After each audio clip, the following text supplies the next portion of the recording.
Billionaire CEO Nathaniel Kingston had everything except happiness. But when he found Jasmine Walker, a cleaning lady, asleep in a janitor's closet, his world shifted. She was hard-working, proud, and completely unimpressed by his wealth. He was intrigued. Could love bridge the gap between their worlds? The lights of New York City sparkled against the night sky as Nathaniel Kingston stood at the window of his penthouse office. At 45, he had everything a man could want: a billion-dollar company, respect in the business world, and more money than he could spend in a lifetime. But tonight, like most nights, he felt empty. "Mr. Kingston, the board is waiting for you in the conference room," his assistant Margaret said from the doorway. Nathaniel straightened his tie and nodded. "Tell them I'll be there in 5 minutes. Also, Mr. Kingston, don't forget about the charity gala tomorrow night. Your mother called twice to remind you." Nathaniel sighed. Another event where he'd be paraded around as New York's most eligible bachelor. At his age, he was tired of the games, tired of women who only saw his bank account. "Fine. Tell my mother. I'll be there." The board meeting dragged on for hours. Budget cuts, quarterly projections, and expansion plans. By the time it ended, it was nearly midnight, and Nathaniel was the last one left in the building, or so he thought. His head pounded as he loosened his tie and walked down the empty hallway toward the executive restroom. All he wanted was to splash some cold water on his face before heading home to his empty penthouse. When he pushed open the door, the lights were dimmed. Strange, he thought. The cleaning staff usually kept them on. As he moved toward the sink, he heard a soft sound coming from the janitor's closet. The door was slightly ajar. Nathaniel frowned. Security should have checked the building. Cautiously, he approached the closet and pulled the door open. What he saw stopped him in his tracks. A woman was asleep on a small stool, her head resting against the wall. She wore the standard blue uniform of the cleaning company, but even in the dim light he could see she was beautiful. Her dark curls framed a face with high cheekbones, and her long eyelashes fluttered slightly as she dreamed. For a moment, Nathaniel just stared, unsure what to do. Then her eyes opened. The second she saw him, standing there in his $1,000 suit, she jumped up, knocking over a bottle of cleaning solution. "Sir, I'm so sorry," she gasped, her eyes wide with panic. "I just sat down for a minute. I didn't mean to fall asleep." "It's okay," Nathaniel said, holding up a hand. He'd never seen someone look so terrified of him. "Are you all right?" The woman quickly gathered her cleaning supplies, hands shaking. "Please, I need this job. I have bills to pay. I'm not going to fire you," Nathaniel interrupted. "What's your name?" She hesitated, as if weighing whether to trust him. Jasmine Walker." "Jasmine," he repeated, the name feeling foreign on his tongue. "Why are you sleeping here? Don't you have somewhere to go?" Her shoulders slumped. "Slightly. My shift ends at 1 a.m. The next bus to my neighborhood doesn't run until 5. It's not worth going home just to come back from my other job at 8. "Other job?" "I clean offices here at night, and I work at a coffee shop during the day," she explained. Still looking like she expected him to call security any moment, Nathaniel checked his watch. It was 12:30 a.m. "You haven't finished your shift?" "No, sir, I still have the executive floor to do." "That's this floor," Nathaniel said. "My floor." Jasmine nodded, looking down at her shoes. "I know who you are, Mr. Kingston." Nathaniel was surprised. Most people knew his name, but something in the way she said it was different. There was no admiration or fear, just acknowledgement. "Well, don't let me stop you," he said, stepping back. "Finish your work, but Jasmine?" "Yes?" "Don't sleep in closets anymore. It's not safe." She gave him a small smile that transformed her tired face.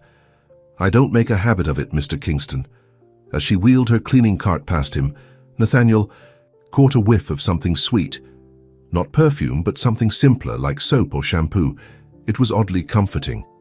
Instead of leaving, he returned to his office and sat at his desk, pretending to work, while he listened to the sounds of Jasmine cleaning. Every now and then, he'd glance up to see her through the glass walls, diligently wiping surfaces, emptying trash cans and vacuuming. There was something graceful about the way she moved, something dignified. This woman who worked 2 jobs and slept in closets carried herself with more self-respect than most of the socialites he knew. When she reached his office, Jasmine knocked lightly.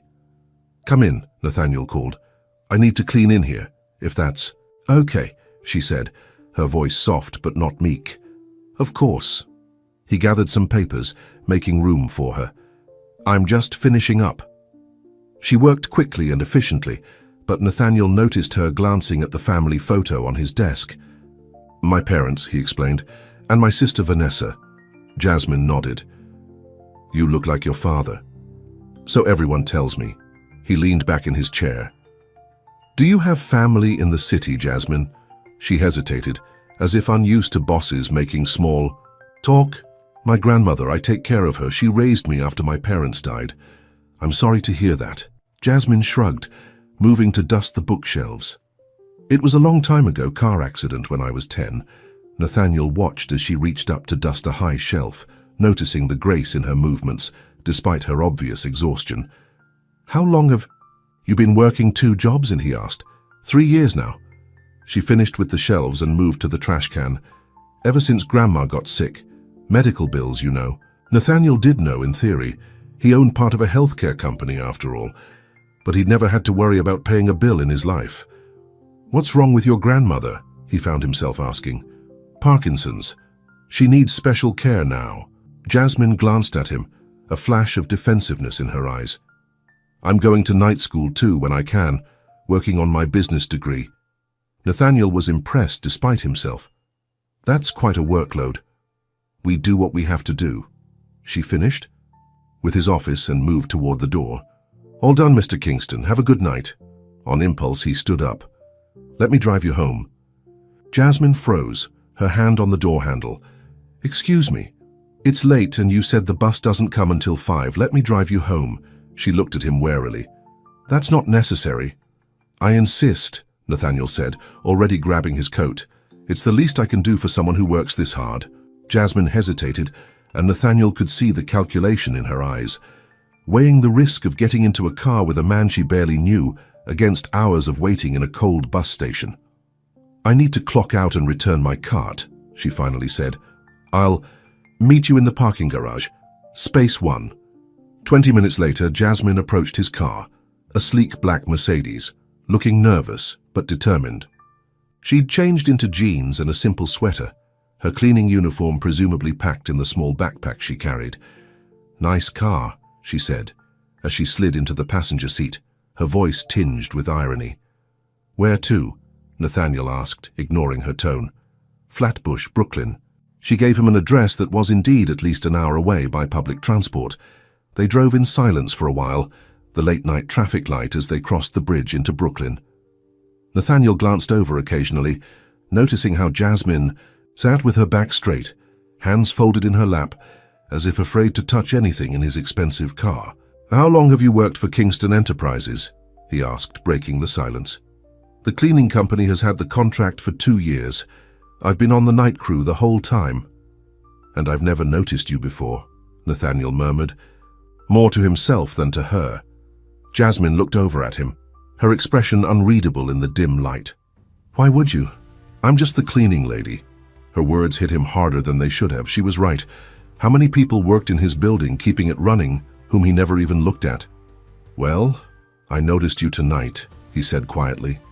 Jasmine didn't respond, just looked out the window as they drove through the darkened streets of Brooklyn, away from the gleaming towers of Manhattan. When they reached her neighborhood, Nathaniel could see why she was reluctant to come home late at night. The streets were poorly lit, and several storefronts were boarded up. Her building was an old brownstone divided into apartments with peeling paint on the front steps. He pulled up to the curb. "Let me walk you to your door." "That's really not—" "Please, Jasmine, it's late." She sighed but nodded, and he followed her up the cracked concrete steps to the front door. She unlocked it and turned to face him. "Thank you for the ride, Mr. Kingston." "Nathaniel," he corrected. "Call me Nathaniel." She gave him a small smile. "Thank you, Nathaniel. Good night." "Wait," he said, as she started to turn away. "Will you be at work tomorrow night?" "Every night except Sundays." Nathaniel nodded, suddenly feeling awkward. "Well, get some rest." "You too," she said, and then she was gone, the door closing behind her. As Nathaniel drove back to Manhattan to his penthouse with its panoramic views and designer furniture, he couldn't stop thinking about Jasmine, about the dignity with which she carried her difficult life, about the way she'd looked at him, not as Nathaniel Kingston, billionaire CEO, but just as a man. It had been a long time since anyone had seen him that way. The next morning, Nathaniel surprised his assistant by asking for the contract information for the cleaning company. By lunchtime, he had arranged for a company car to pick up Jasmine after her shift and drive her home every night. When Margaret questioned this unusual request, Nathaniel simply said, "It's a safety issue. I don't want our staff waiting for buses in the middle of the night." But as he prepared for the charity gala that evening, adjusting his bow tie in the mirror, he knew it was more than that. For the first time in years, he was looking forward to going back to the office late tonight. Maybe, just maybe, he would run into Jasmine again. What he didn't know was that his sister Vanessa had been watching his unusual behavior all day.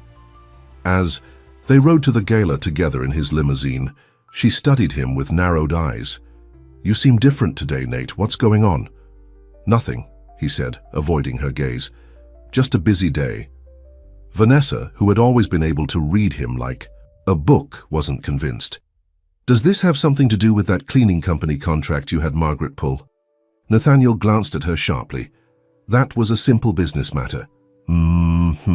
Vanessa hummed skeptically. "You never concern yourself with simple business matters. That's what you pay people for." Before he could respond, the limousine pulled up to the red carpet. Cameras flashed as they stepped out. New York's elite business siblings arriving at one of the season's most prestigious events.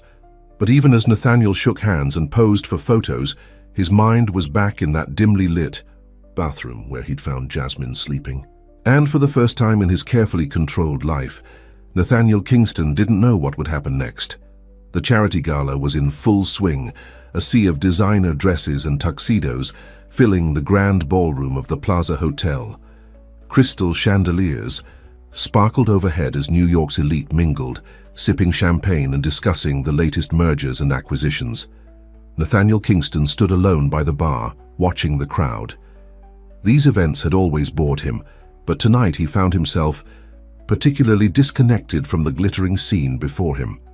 "There you are," a sultry voice said behind him. Nathaniel turned to see Catherine Reynolds, the daughter of one of his business associates. She was stunning in a red gown that left little to the imagination, her blonde hair styled perfectly. "Catherine," he acknowledged with a nod. "You look lovely." "And you look distracted," she replied, moving closer. "I've been trying to catch your eye all evening," Nathaniel forced a smile. "Sorry. I have a lot on my mind. Business never sleeps. All work. And no play makes Nathaniel a dull boy," she teased, placing a manicured hand on his arm. "Maybe I can help take your mind off work." Before Nathaniel could respond, his sister Vanessa appeared at his side, elegant in a blue gown. "Catherine, darling," Vanessa said with a tight smile. "I believe your father was looking for you." Catherine's smile faltered, but she nodded. "I'll find you later, Nathaniel." As she walked away, Vanessa turned to her brother. "She's hunting for husband number 3, and your bank account makes you prime prey." "I can handle Catherine Reynolds," Nathaniel said dryly. "Can you? You've been staring into space all night." Vanessa studied him. "What's going on with you?" Nathaniel sighed. There was no point hiding things from Vanessa. She knew him too well. "I met someone," Vanessa's eyebrows shot up. "Well, this is news. Who is she? Someone here tonight?" "No," Nathaniel said, looking away. "It's complicated." "Nate, don't tell me she's married." "No, nothing like that." He took a sip of his whiskey. "She works for me." Vanessa frowned. "An employee? That's playing with fire, especially these days." "It's not what you think. She's—" He paused, unsure how to explain. "She's different." "Different how?" Nathaniel thought about Jasmine, about the quiet dignity in her eyes despite her exhaustion. "Real," he finally said. "She's real." Vanessa looked skeptical, but was prevented from pressing further when their mother approached, regal in a classic black gown. "There are my children," Elizabeth Kingston said, air-kissing both their cheeks. "To Nathaniel, darling, you haven't said hello to the Blackwells yet. Their daughter just returned from Europe and she's absolutely dying to meet you." Nathaniel suppressed a groan. "Mother, I'm not interested in being set up." Elizabeth's smile didn't waver, but her eyes hardened slightly. "It's not about interest, dear, it's about connections. The Blackwells own half the real estate in Boston, and we've been trying to expand there for years." "So acquire their company," Nathaniel said flatly. "Don't try to marry me off to achieve it." "Nathaniel," his mother hissed, "keep your voice down." Vanessa stepped in smoothly. "Mother, I need your opinion on something. The foundation is considering 2 new charities for next year's gala, and I value your input." As Vanessa led their mother away, she shot Nathaniel a look that clearly said, "You owe me." Nathaniel finished his drink and checked his watch. It was just after 11 p.m.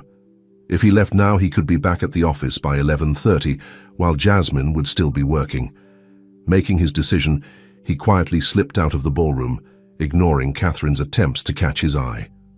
Outside, he instructed his driver to take him to Kingston Enterprises. The office building was quiet when he arrived, just a few security guards on duty. Nathaniel nodded to them as he passed, taking the elevator up to the executive floor. As the doors opened, he heard the soft hum of a vacuum cleaner. Jasmine was there, focused on her work. She'd tied her hair back with a bandana, and her uniform sleeves were rolled up as she guided the vacuum across the carpet. She didn't notice him at first, and Nathaniel took a moment just to watch her. When she turned and saw him, she jumped slightly, then quickly switched off the vacuum. "Mr. Kingston," she said, looking surprised, "you're back late." "Nathaniel," he reminded her. "And yes, I had an event, but I needed to pick up some files." It was a transparent excuse, and from the slight raise of her eyebrow, Jasmine knew it. "The car service called me," she said. "Thank you for arranging that, but it's not necessary." "I disagree," Nathaniel said, stepping closer. "No one should have to wait hours for a bus in the middle of the night." "I should have thought of it sooner for all the night stuff." Jasmine studied him, clearly unsure what to make of his attention.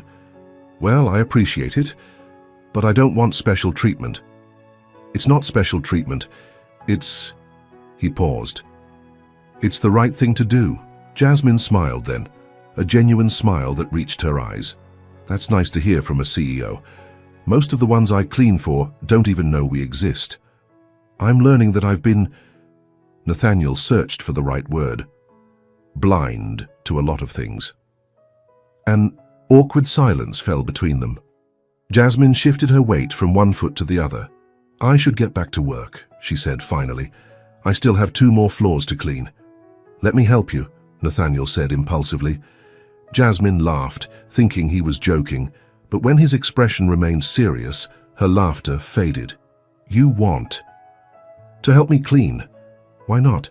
"Because you're wearing a tuxedo that probably costs more than I make in 3 months, she suggested, gesturing to his outfit. Nathaniel looked down at himself and chuckled. "Fair point. But I can at least keep you company." Jasmine hesitated, then nodded. "All right, but don't blame me if the other cleaners start gossiping about the boss following me around." As she went back to vacuuming, Nathaniel removed his jacket and bow tie, draping them over a chair. He rolled up his sleeves and picked up a duster. From her cart. "What are you doing?" Jasmine asked, eyes wide. "Helping," Nathaniel said simply, and began dusting the bookshelves along the wall. For a moment, Jasmine just stared at him, then burst out laughing. "You're doing it all wrong," she said, coming over to him. "Here, like this." She demonstrated the proper technique, her movements efficient and practiced. Nathaniel tried to copy her, feeling strangely pleased when she nodded in approval. For the next hour they worked together, Jasmine showing him how to properly clean various surfaces, both of them laughing at his clumsy attempts. "How long have you been the CEO?" Jasmine asked as they moved to the next floor. 10 years, Nathaniel replied.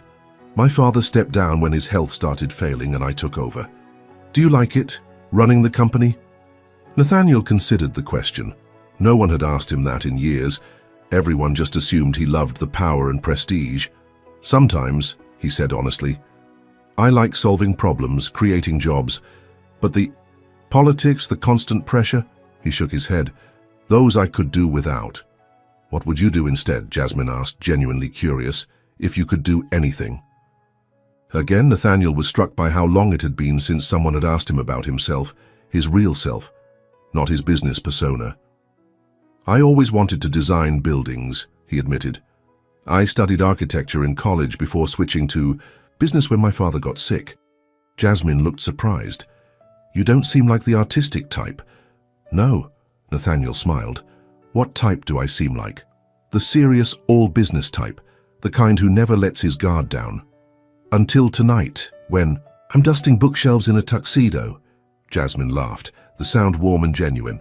Until tonight, she agreed. By the time they finished, it was nearly 1 a.m. Jasmine looked at her watch and sighed. I should get home. My grandmother wakes up early, and I need to give her her medication before I leave for my other job. Let me drive you, Nathaniel offered. The car service, I want to, he interrupted. Please. Jasmine studied him for a long moment, then nodded. Let me change first. When she returned from the employee locker room, she was wearing jeans and a simple blue sweater that brought out the warmth in her dark skin. Her hair was down now, cascading in soft curls past her shoulders. Nathaniel found himself staring, struck by how beautiful she was outside of her work uniform. Ready? She asked, seeming self-conscious under his gaze. The drive to Brooklyn was different this time. They talked easily about books they'd read, places they'd like to visit, even sharing childhood stories. Jasmine told him about growing up with her grandmother after her parents died, about her dream of opening a small bookstore cafe one day. That's why I'm getting my business degree, she explained. Slow and steady, taking classes when I can afford them. How much longer until you finish? Nathaniel asked. At this rate, Jasmine sighed. Another 4 years, probably. Maybe more if Grandma needs more care. When they reached her apartment building, Nathaniel again insisted on walking her to the door. You don't have to keep doing this, she said as they climbed the steps. I know, he replied simply. At her door, Jasmine turned to face him. Thank you for the ride, and for, she gestured vaguely, for helping tonight. It was unexpected. I enjoyed it, Nathaniel said, surprised to realize it was true. He'd had more fun dusting shelves with Jasmine than he'd had at any society function in years. They stood there awkwardly for a moment, neither sure what to say next. Finally, Nathaniel cleared his throat. Would you like to have dinner sometime? He asked. Maybe this weekend? Jasmine's eyes widened. Dinner? With you? Yes. With me? Nathaniel said, suddenly feeling nervous in a way he hadn't since he was a teenager. Unless you don't want to. It's not that, Jasmine said quickly. It's just we're from different worlds, Nathaniel, very different worlds. Maybe that's a good thing, he suggested. Maybe we both need to see different worlds, Jasmine bit her lip, considering. I have Sundays off, she said finally, but nothing fancy. I don't own anything fancy. Nathaniel smiled, feeling ridiculously pleased. Sunday it is, and we'll go somewhere where the food matters more than the dress code. As he turned to leave, Jasmine called after him, Nathaniel, this is crazy, you know that, right? He looked back at her. Maybe, but it doesn't feel crazy. It feels right. With that, he headed back to his car, unaware that across the street, someone was watching. A man in a dark sedan lowered a camera after snapping several photos of Nathaniel Kingston, billionaire CEO, standing on the doorstep of a rundown Brooklyn apartment building with a beautiful young black woman. By morning, those photos would be on the desk of Vanessa Kingston, who had always made it her business to know everything about her brother's life, especially when he was acting strangely. Back in his penthouse, Nathaniel couldn't sleep. His mind kept returning to Jasmine, to her laugh, to the way she'd shown him how to dust properly, to the stories she'd told him about her life. For the first time in years, he felt truly awake, as if he'd been moving through his life half asleep until now. Sunday couldn't come fast enough. The next morning, Nathaniel was in his home office reviewing reports when his doorbell rang. Frowning, he went to answer it, surprised to find his sister standing there. It's not even 9 yet, he said as she brushed past him into the apartment. What are you doing here? Vanessa said nothing, just walked to his living room and tossed A manila envelope onto the coffee table. "What's this?" Nathaniel asked, picking it up. "Open it," Vanessa said, arms crossed. Inside were photographs of him and Jasmine standing on her doorstep the night before, talking and smiling at each other. Nathaniel looked up sharply. "You had me followed?" "I had you protected," Vanessa corrected. "When my brother starts acting strange and disappearing from major events to go to the office at midnight, I get concerned." "So you spied on me," Nathaniel said, his voice hard. "Who is she, Nate?" Vanessa asked, ignoring his anger. "And please don't tell me she's just an employee." Nathaniel sat down, the photos still in his hand. "Her name is Jasmine Walker. She works for the cleaning service, and no, she's not just anything." Vanessa sat across from him, her expression softening slightly. "This is about more than helping an employee get home safely, isn't it?" "I don't know what it is yet," Nathaniel admitted. "But I want to find out." "Nate," Vanessa said gently, "you know how this looks, right? The wealthy white CEO pursuing a black cleaning lady who works for him? The press would have a field day. The board would question your judgment." "I'm not pursuing her," Nathaniel said defensively. "We're having dinner as friends." "Friends," Vanessa repeated skeptically. "The way you were looking at her in these photos doesn't say friends to me." Nathaniel stood up, anger rising in him. "I don't care how it looks. For once in my life, I've met someone who doesn't care about my money or my position. Someone real. And what does she care about?" Vanessa challenged. "Have you considered that? What could a woman like her possibly want from a man like you?" "A woman like her?" Nathaniel repeated coldly. "What exactly do you mean by that, Vanessa?" Vanessa had the grace to look slightly embarrassed. "You know what I mean. Someone from a completely different background, different social circle, different everything." "Maybe that's exactly what I need," Nathaniel said quietly. "Someone different, because everything in my world, our world, feels fake and empty." Vanessa stared at her brother for a long moment, then sighed. "You really like her." It wasn't a question, but Nathaniel nodded anyway. "Just be careful," Vanessa warned, standing to leave. "Not everyone is as accepting as I am. Mother would have a fit if she saw these photos." "Then make sure she doesn't," Nathaniel said firmly. After Vanessa left, Nathaniel stood at his window looking out over the city. In one direction lay Manhattan, with its gleaming towers of wealth and power. In the other, Brooklyn, where Jasmine was probably at her coffee shop job right now. Two different worlds. But maybe, just maybe, there was room for a connection between them.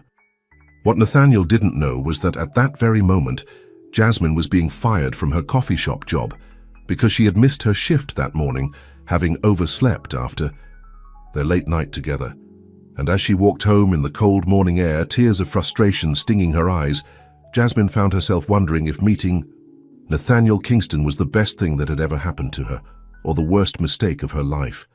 Jasmine climbed the stairs to her apartment, each step heavier than the last. Losing her coffee shop job was a disaster. How would she pay for her grandmother's medication now? The cleaning job alone wouldn't cover their expenses. When she opened the door, she found her grandmother, Eleanor, sitting in her wheelchair by the window. "You're home early," Eleanor said, her voice soft but her mind still sharp despite her illness. "Everything okay, baby?" Jasmine forced a smile. "Just a schedule change." She couldn't bear to worry her grandmother with the truth. "How are you feeling today?" "Had better days, had worse," Eleanor replied, studying her granddaughter carefully. "Something's bothering you, I can tell." Jasmine sighed as she knelt beside the wheelchair. "They let me go at the coffee shop. Said they needed someone more. A reliable."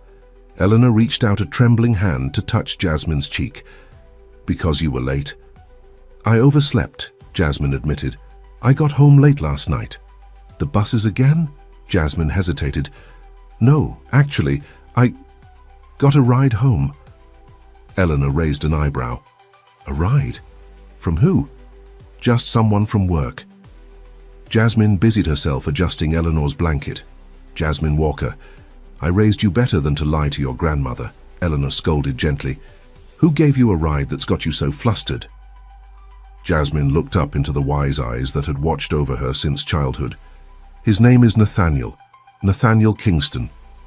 Eleanor's eyes widened. The Kingston?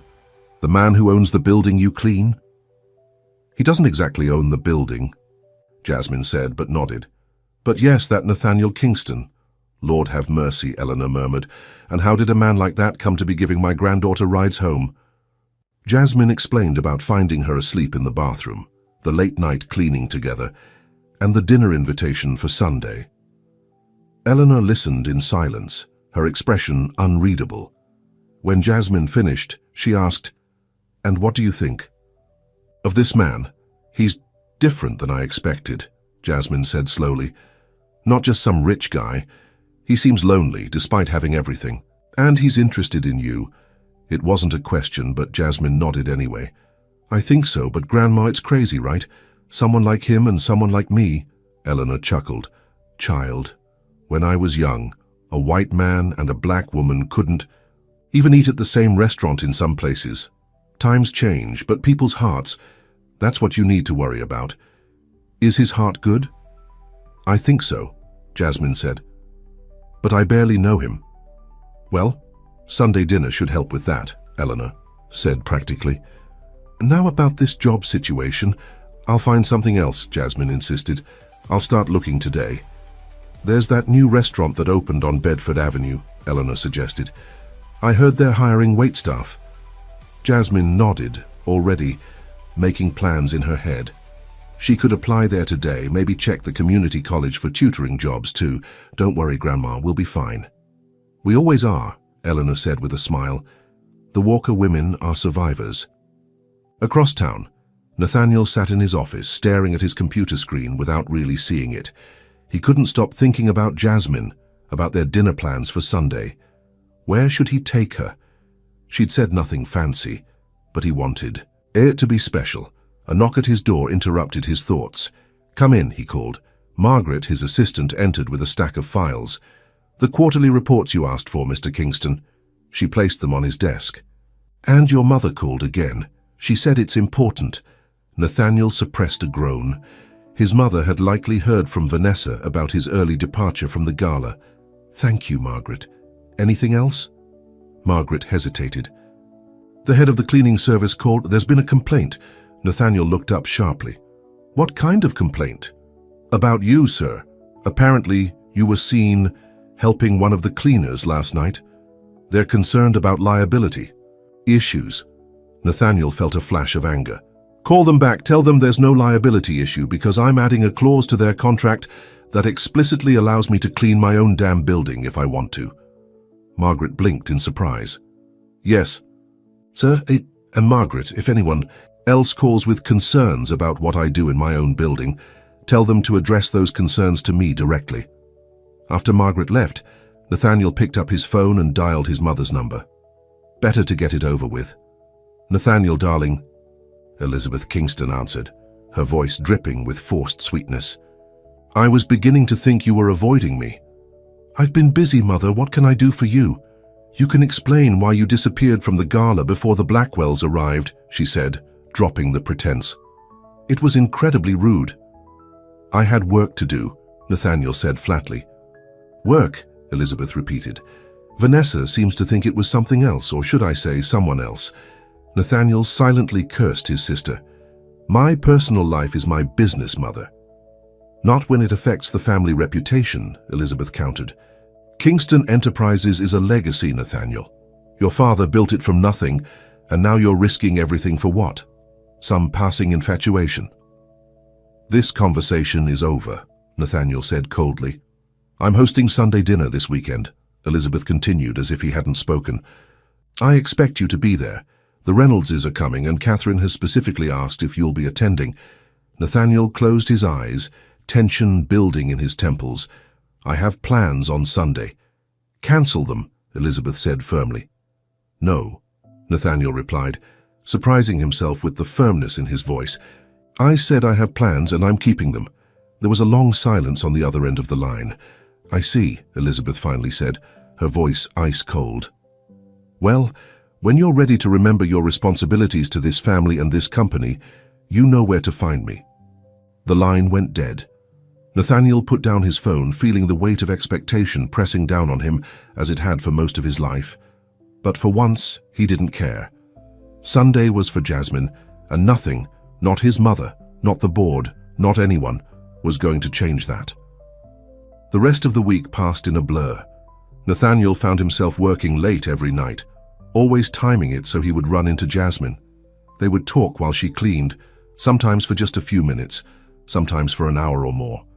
He learned that she had lost her coffee shop job and felt a stab of guilt, knowing it was because of their late night together.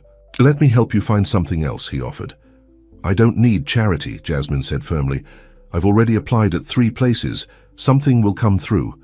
Nathaniel admired her independence, even as he wished she would let him help. But he understood her pride. It was part of what drew him to her.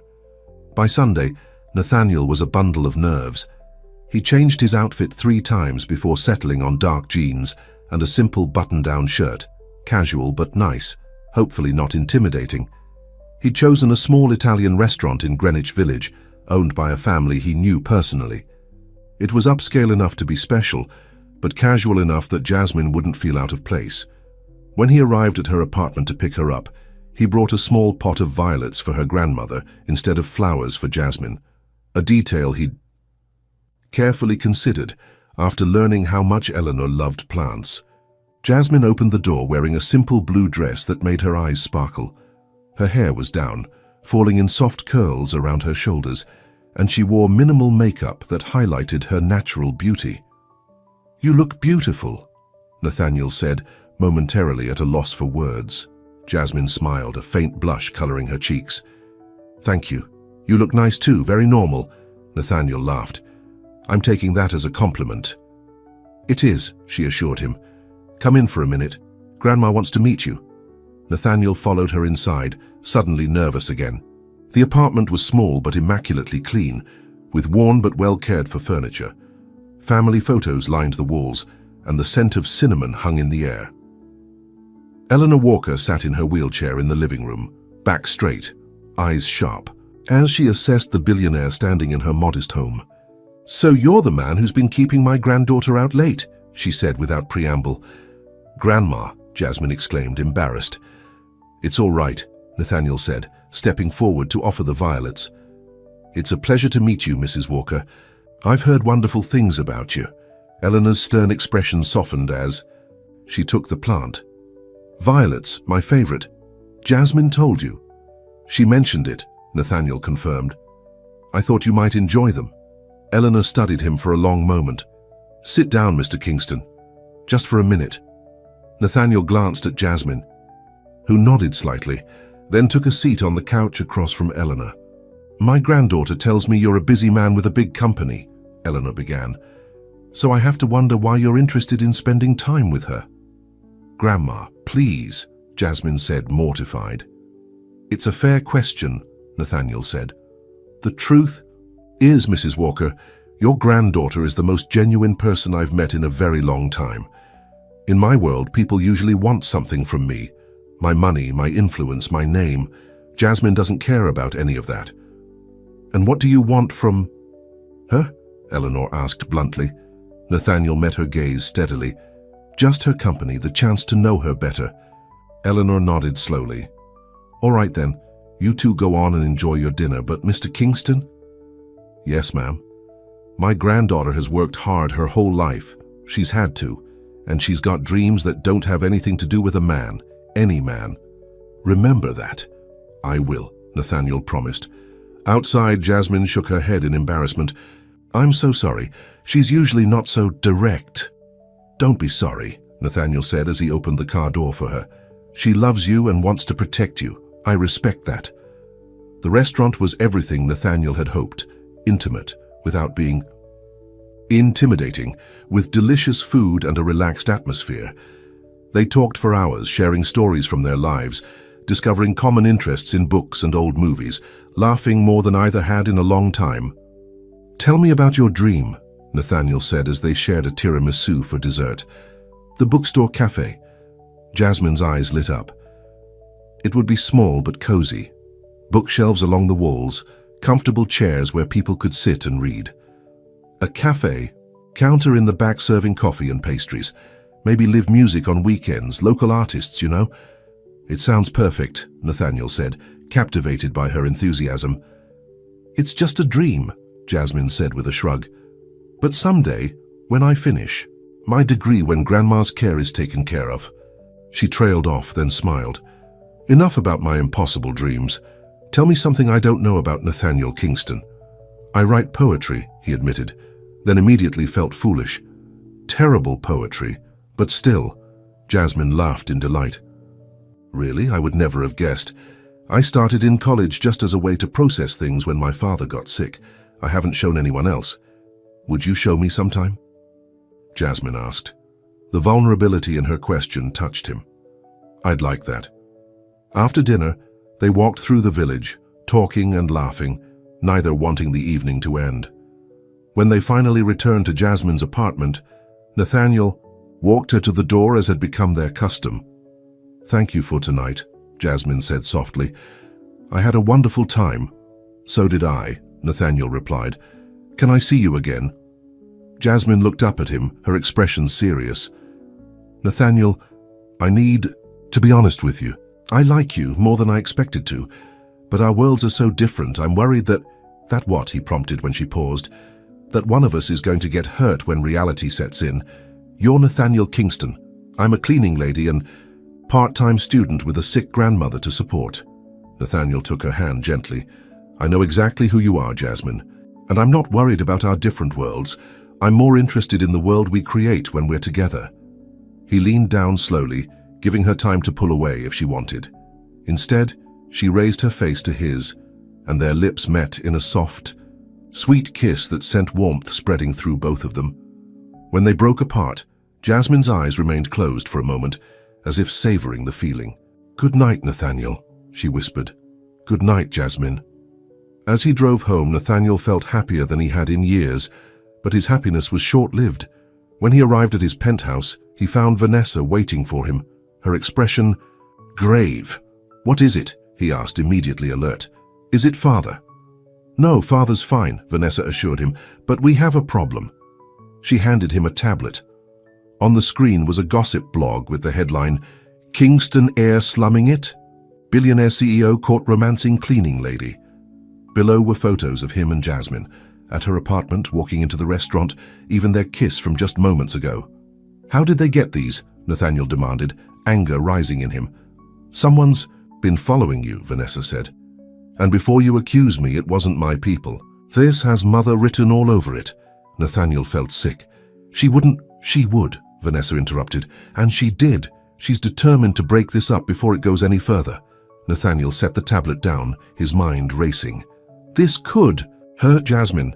She didn't ask for this attention. It gets worse, Vanessa said quietly. Mother has been making calls. She found out your Jasmine lost her coffee shop job recently. How is that worse? Nathaniel asked, confused. Because mother convinced the owner of the cleaning service to fire her too. Nathaniel stared at his sister in shock. She did what? Effective. Tomorrow Jasmine is unemployed, Vanessa confirmed. Mother's message is clear. End this relationship, or she'll make Jasmine's life impossible. Nathaniel felt rage building inside him. She can't do this. She already has, Vanessa said gently. And you know, Mother, this is just the beginning. Nathaniel grabbed his keys. I have to warn Jasmine. Nate, wait, Vanessa called after him. Think about this. Maybe Mother's right, not about her methods, but about the reality of the situation. Your world and Jasmine's are completely different. I don't care, Nathaniel said firmly. For the first time in my life, I've found someone who makes me feel alive. I'm not giving that up because it doesn't fit into Mother's perfect plan for the Kingston dynasty. As he rushed back to Brooklyn, Nathaniel didn't notice the black sedan that pulled out behind him, following at a discreet distance. When he reached Jasmine's building, he ran up the steps and knocked urgently. It was late past 11, but he had to warn her. Jasmine opened the door in pajama pants and a t-shirt, her hair tied back. When she saw his expression, her smile faded. What's wrong? May I come in? He asked. Inside, Nathaniel explained about the gossip blog and his mother's interference with her job. As he spoke, Jasmine's expression changed from shock to hurt to anger. She had me fired, she asked in disbelief. How could she do that? My mother believes she's protecting our family name, Nathaniel said bitterly. She doesn't understand. No, I think she understands perfectly, Jasmine interrupted. She understands that I'm not the kind of woman she wants for her son. I don't care what she wants, Nathaniel insisted, taking Jasmine's hands. It's what I want that matters, and I want you. Jasmine pulled her hands away. But don't you see? This is exactly what I was afraid of. One dinner, one kiss, and already my life is falling apart. I need those jobs, Nathaniel. I have bills to pay, medication to buy. I can help. No, Jasmine said firmly. I told you I don't want your charity. It's not charity, Nathaniel protested. It's what? Love? Jasmine shook her head. We barely know each other. Eleanor wheeled herself into the room, her expression concerned. What's going on? I heard raised voices. Jasmine quickly explained the situation. Eleanor's face hardened as she listened. So this woman thinks she can control who her son sees by destroying my granddaughter's livelihood, Eleanor said, her voice deceptively calm. I've seen this kind of thing before, Mr. Kingston. The rich and powerful thinking they can step on anyone who gets in their way. I'm not like that, Nathaniel said, desperate for them to understand, and I won't let my mother get away with this. How are you going to stop her? Jasmine asked. She's your mother, and clearly she has resources and isn't afraid to use them. Nathaniel straightened his shoulders, a plan forming in his mind. I'm Nathaniel Kingston, CEO of Kingston Enterprises. I have resources too, and it's time I used them. What are you going to do? Jasmine asked, looking worried. First, I'm going to make sure you don't suffer because of me, Nathaniel said. I'm not offering charity, Jasmine. I'm offering justice. My mother created this problem, and I'm going to fix it. And then what? Eleanor asked, studying him carefully. Nathaniel met her gaze. Then I'm going to make it very clear to my mother and anyone else who's interested that my personal life is my own, and I choose to share it with Jasmine if she'll have me. He turned to Jasmine, whose eyes were filled with uncertainty. I know this isn't what you signed up for. If you want to walk away, I'll understand, but I'm asking you to trust me, to give us a chance despite everything. Jasmine was silent for a long moment, looking from Nathaniel to her grandmother and back again. I need time to think, she finally said. Nathaniel nodded, his heart heavy. I understand, but whatever you decide, I'm going to fix this. You have my word. As he turned to leave, Eleanor called after him. Mr. Kingston? He looked back. Your mother. She's trying to protect what she values most. Her family, her legacy. Remember that when you confront her. Nathaniel nodded, understanding the wisdom in her words. I will, Mrs. Walker. Thank you. Outside, the night air was cold against his face. As he walked to his car, Nathaniel felt a resolve hardening inside him. His whole life he had followed the path laid out for him. The dutiful son, the responsible CEO, the perfect heir to the Kingston name. But now, for the first time, he was ready to forge his own path. And if that meant going to war with his own mother, then so be it. What he didn't know was that Elizabeth Kingston was already several steps ahead of him, and her next move would test not only his resolve, but Jasmine's as well.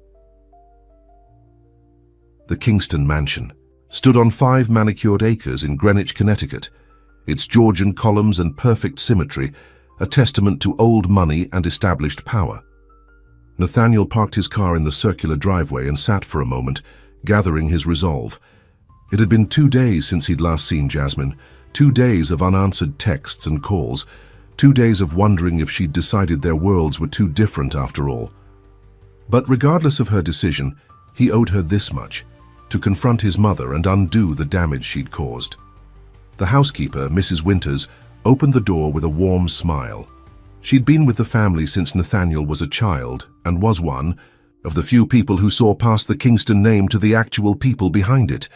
She's in the solarium, Mr. Nathaniel, Mrs. Winters said, taking his coat, with Mr. Reynolds and his daughter. Nathaniel frowned. Of course his mother would have. Catherine there. Another attempt at matchmaking, another piece in her grand plan for his life.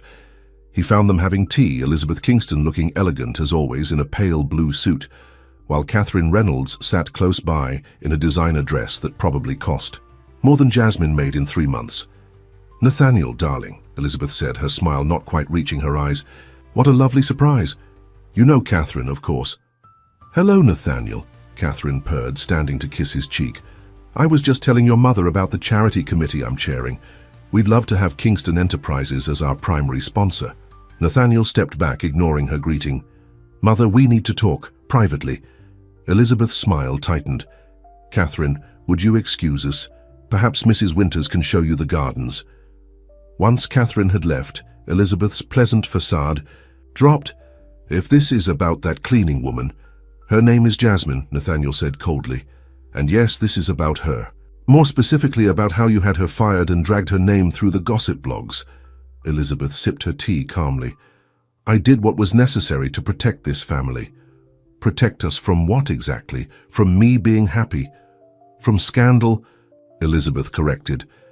From you throwing away everything your father built for a passing infatuation with a woman who is clearly after your money.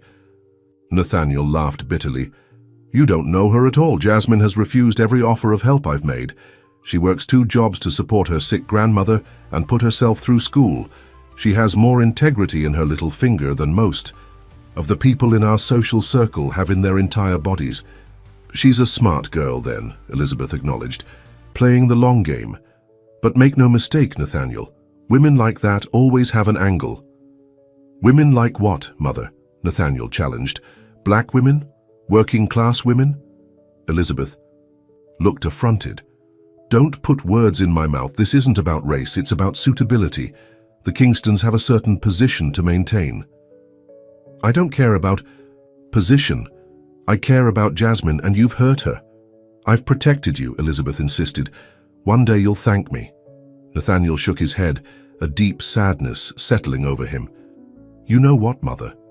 For years, I've tried to be the son you and Father wanted. I gave up my dreams of architecture to run the company. I went to all the right parties, dated all the right women, sat on all the right boards. I did everything you asked, and do you know what it got me? A life so empty that when I found a woman sleeping in a bathroom because she was too exhausted to stay awake between jobs, I envied her. Envied her, Elizabeth repeated, incredulous. A cleaning woman. Yes, Nathaniel said simply, because despite having so little, she has what matters. Real relationships, real purpose, real feelings. Not this. He gestured around the perfect solarium. This performance we call a life. Elizabeth stood, her composure cracking slightly. You're being ridiculous and ungrateful. Everything your father and I did was for you and Vanessa to give you the best life possible. No, Nathaniel said, the truth finally clear to him. It was to give yourselves the best life possible, with perfect children who never embarrassed you at the country club. How dare you? Elizabeth began, but Nathaniel cut her off. I'm not finished. You had Jasmine fired. I'm going to fix that. I've already spoken to the cleaning service. They're rehiring her with a promotion and a raise. And if they hadn't agreed, I would have bought the company and done it myself. Elizabeth's eyes widened. You wouldn't. I would. I am the CEO of Kingston Enterprises, after all. And speaking of that, Nathaniel pulled out his phone and showed her an email he'd drafted. This is a press release announcing my personal donation of $1 million to a scholarship fund for working adults completing their education. The first recipient, Jasmine Walker. You can't do this, Elizabeth said, her voice rising. I already have, Nathaniel replied calmly. The board approved it this morning. They did. Turns out a CEO who shows compassion and commitment to education is good for the company image, better than one who fires cleaning staff because his mother disapproves of them. Elizabeth sank back into her chair, momentarily defeated. And what about us? Your family? Does that mean nothing to you? Nathaniel's expression softened slightly. It means everything to me. That's why I'm here talking to you instead of simply issuing the press release without warning. I want you to understand something, Mother. I'm not doing this to hurt you. I'm doing it because for the first time in my adult life, I know what I want. And what I want is a chance with Jasmine. And if I can't accept that, Elizabeth asked quietly, then that's your choice, Nathaniel said, but it won't change mine. As he turned to leave, Elizabeth called after him, her voice suddenly sounding older, more vulnerable. Your father would be disappointed. Nathaniel paused at the door. I don't think so, he said without turning around. Dad always told me to recognize value when I saw it. Jasmine is valuable, Mother. I just wish you could see that. He walked out, leaving Elizabeth Kingston alone with her tea and her thoughts. In Brooklyn, Jasmine sat on the worn couch in her apartment, surrounded by job applications. She'd spent the past 2 days in a fog, filling out form after form, making call after call. So far, nothing. Her phone buzzed with another text from Nathaniel, his 5th today. Like the others, she didn't answer it. What was there to say? He lived in a world where people could have others fired on a whim, a world of million-dollar apartments and private drivers, and mothers who thought people like her weren't good enough, and yet she missed him, missed his laugh, his genuine interest in her life, the way he'd looked at her like she was the most fascinating person he'd ever met. Still ignoring him? Eleanor asked from her wheelchair. Jasmine sighed. It's for the best, Grandma, is it? Eleanor wheeled closer. The man came here in the middle of the night to warn you, to promise he'd fix things. He can't fix the fact that we're from different worlds, Jasmine said, gathering up her applications. Different worlds, Eleanor scoffed. When I was young, I wasn't allowed to drink from the same water fountain as a white person. That was different worlds. You and this man. That's just different neighborhoods. Jasmine looked up, surprised by her grandmother's words. You think I should give him a chance? I think you already care about him, Eleanor said gently, and running away, because you're scared isn't the Jasmine Walker I raised.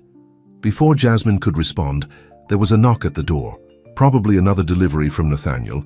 He'd been sending food, flowers, books, anything to show he was thinking of her. But when she opened the door, it wasn't a delivery person. It was Vanessa Kingston.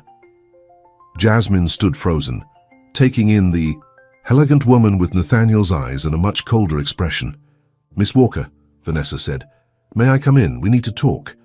Jasmine hesitated, then stepped aside. Of course. Vanessa entered, her designer handbag and tailored suit looking out of place in the modest apartment. She nodded politely to Eleanor. Mrs. Walker, I presume. I'm Vanessa Kingston, Nathaniel's sister. I figured, Eleanor said, eyeing her warily. Come to finish what your mother started. Vanessa had the grace to look embarrassed. Actually, I've come to apologize for my mother's behavior, and to talk some sense into your granddaughter. Me? Jasmine asked, confused. Yes, you, Vanessa said, turning to face her. Do you have any idea what my brother has been doing for the past 2 days? He's taken on our mother, something no one does, created a scholarship in your name, guaranteed your job back with a promotion, and generally been so lovesick that his assistant called me worried he was having a breakdown. Jasmine blinked, trying to process this information. He did all that? He did, Vanessa confirmed. And you've been ignoring his calls. I needed time to think, Jasmine said defensively. Well, think faster, Vanessa advised, but her tone had softened. Look, I was skeptical about you at first. I thought you might be after his money, his status, but then I saw the photos. Photos? Eleanor asked. Vanessa pulled out her phone and showed them the pictures from the gossip blog. Nathaniel and Jasmine walking, talking, laughing. Look at his face, Vanessa said softly. I haven't seen my brother look like that. Ever. Not with any of the socialites or models or businesswomen our mother has thrown at him over the years. Just with you. Jasmine stared at the photos, at the open, joyful expression on Nathaniel's face as he looked at her. But your mother is a snob, Vanessa finished for her. A well-intentioned one, but a snob nonetheless. She thinks she knows what's best for everyone, especially her children, but she doesn't, not this time. So why are you here? Jasmine asked. Why do you care? Vanessa sighed, her polished exterior cracking slightly. Because I love my brother, and somehow, against all odds and social conventions, you make him happy. Genuinely happy maybe for the first time in his adult life. Eleanor wheeled forward. That's all well and good, but your family has cost my granddaughter both her jobs. Kind words don't pay the bills. I understand that, Vanessa said, looking from Eleanor to Jasmine. Which is why I'm here with a proposition. I don't want charity, Jasmine said quickly. Not charity, Vanessa corrected. An opportunity. The Kingston Foundation funds several community programs, including a bookstore literacy project in underprivileged neighborhoods. We need someone to manage the Brooklyn location, someone with a business background who understands the community. The position comes with a full scholarship to complete your business degree. Jasmine stared at her, speechless. This isn't coming from Nathaniel, Vanessa added. He doesn't even know I'm here. This is coming from me, as the head of the foundation. You're qualified and we need someone. Whether you decide to see my brother again or not, the job offer stands. Eleanor studied Vanessa carefully. That's quite generous. It's not generosity, it's practicality, Vanessa replied. I reviewed Miss Walker's resume. Yes, I did my homework. She's exactly what the program needs. Jasmine's mind was spinning. A job managing a bookstore? A scholarship? It was like a dream, too good to be true. I need to think about it, she said finally. Vanessa nodded and handed her a business card. Of course, call me when you decide. She moved toward the door, then paused. And Jasmine, if you do care about my brother, call him. He's miserable without you. After Vanessa left, Jasmine sat beside her grandmother, turning the business card over in her hands. What do you think, Grandma? Eleanor took her granddaughter's hand. I think sometimes blessings come in strange packages. And I think that man cares about you enough to fight his own mother for you. Jasmine smiled slightly. He does, doesn't he? The question is, Eleanor said gently, do you care enough about him to fight for him too? Across town, Nathaniel sat in his office, staring out at the city lights.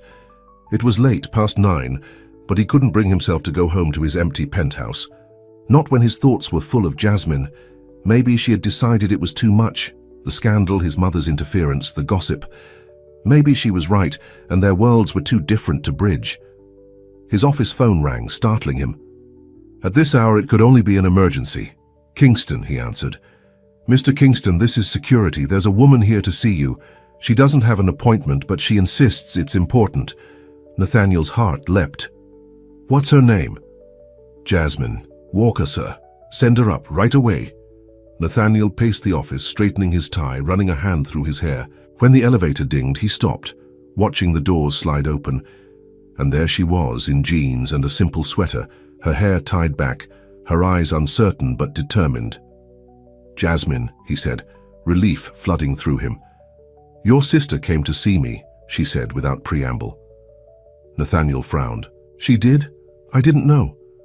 She offered me a job, managing a bookstore for your foundation. I swear, I had nothing to do with that, Nathaniel began, but Jasmine held up a hand. I know. She told me. She also told me what you've been doing, fighting. Your mother creating a scholarship, getting my job back. Nathaniel stepped closer. I promised I would fix it. You did, Jasmine acknowledged. But that's not why I'm here. Then why are you here? Nathaniel asked softly. Jasmine took a deep breath. I kept telling myself our worlds were too different, that someone like you and someone like me couldn't possibly work, that it was better to end it before either of us got hurt. And now? Nathaniel prompted when she paused. And now I realize I was just scared, Jasmine admitted. Not of your mother or the gossip or the differences.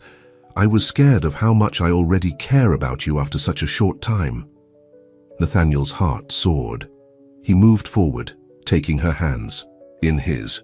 I care about you too, more than I thought possible. What about your mother? Jasmine asked. Your family? My mother will come around eventually, Nathaniel said. And if she doesn't, that's her loss. As for family, he smiled. I quite like your grandmother. She seems like enough family for both of us. Jasmine laughed, the sound like music to his ears.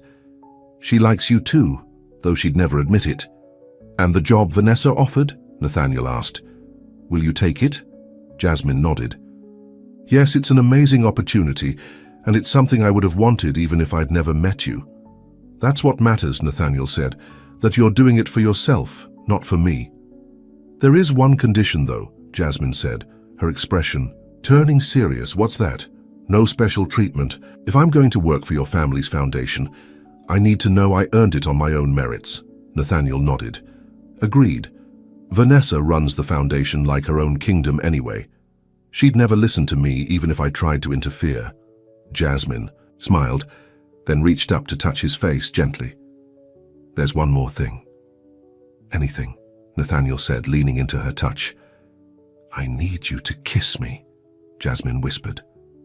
Right now. Nathaniel didn't need to be asked twice. He pulled her close, his lips finding hers in a kiss that felt like coming home. When they finally broke apart, both were smiling. So what happens now? Jasmine asked. Now, Nathaniel said, we figure it out together, one day at a time.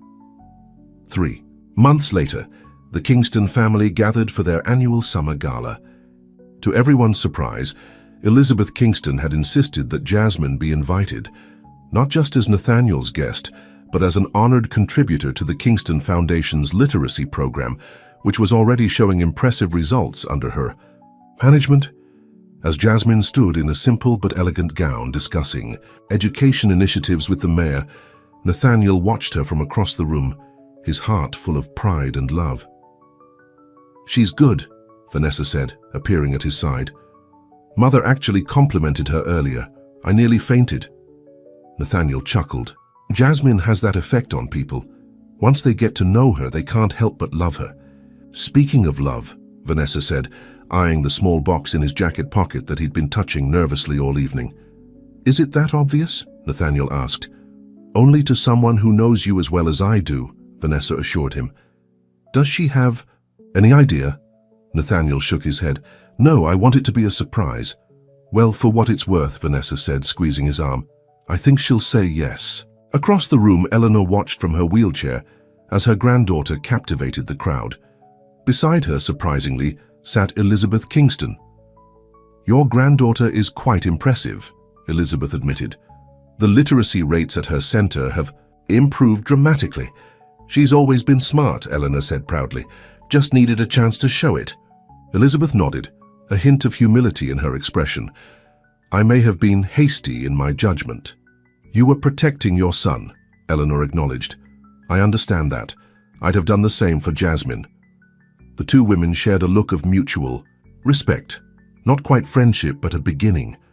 Later that night, Nathaniel and Jasmine walked through the gardens of the Kingston estate, the moon casting silver light on the roses and fountains. Happy? Nathaniel asked, his arm around her waist. Very, Jasmine replied, leaning into him, though I think your mother nearly strained something trying to be nice to Grandma. Nathaniel laughed. They'll get there eventually. Eleanor is hard. Not to like. Like her granddaughter, Jasmine teased.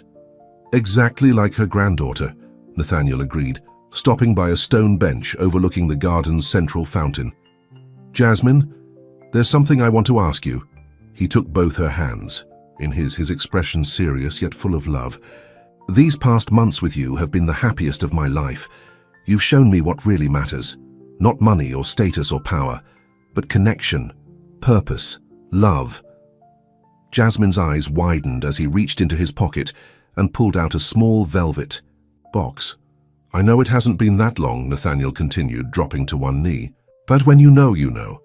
And I know that I want to spend the rest of my life with you. He opened the box, revealing a ring with a simple, elegant diamond. Jasmine Walker. Will you marry me? Tears filled Jasmine's eyes as she looked down at the man before her. Not Nathaniel Kingston, billionaire CEO, but just Nathaniel. The man who had helped her clean floors, who had fought for her, who had seen her for who she truly was. Yes, she whispered. Yes, I will. As he slipped the ring onto her finger and pulled her into his arms, neither of them noticed the figures watching from the terrace. Vanessa with a smile, Eleanor with tears of joy, and Elizabeth with a slowly dawning acceptance. Two worlds had collided that night in the executive bathroom of Kingston Enterprises, and against all odds, they had created something beautiful. A new world built on love, respect, and the courage to see beyond the surface to the heart that beats beneath. 6 months later, Jasmine stood in the bridal suite of a small, elegant venue, her grandmother beside her. Her dress was simple but stunning, Eleanor's vintage pearl necklace around her neck. How your parents would be so proud, Eleanor said, adjusting the necklace. So am I. Do you think we're doing the right thing? Jasmine asked, suddenly nervous. It all happened so fast. Eleanor took her granddaughter's hands. Love doesn't check a calendar, child. When it's right, it's right. A knock at the door announced Vanessa, elegant in her maid-of-honor dress. Ready? She asked with a smile. My brother is out there looking like he might faint from happiness. Jasmine took a deep breath and nodded. I'm ready. As she walked down the aisle toward Nathaniel, past their gathered friends and family, from corporate executives to the cleaning staff who had become her friends, Jasmine felt a sense of completion. Their journey had begun in the most unexpected place, but it had led them exactly where they were meant to be. And when they exchanged their vows, making promises of love and commitment, it didn't matter that one had been born to wealth and the other to struggle. What mattered was that they had found each other, seen each other, and chosen to build a life together, a life richer than either could have imagined alone. I now pronounce you husband and wife, the minister declared. You may kiss the bride. As Nathaniel took Jasmine in his arms, sealing their vows with a kiss, the guests erupted in applause. Even Elizabeth Kingston dabbed at her eyes, while Eleanor Walker beamed with pride. Two families once worlds apart, now joined as one. Two lives, forever changed by a chance encounter in the most unexpected place. And that, after all, is how the best love stories begin.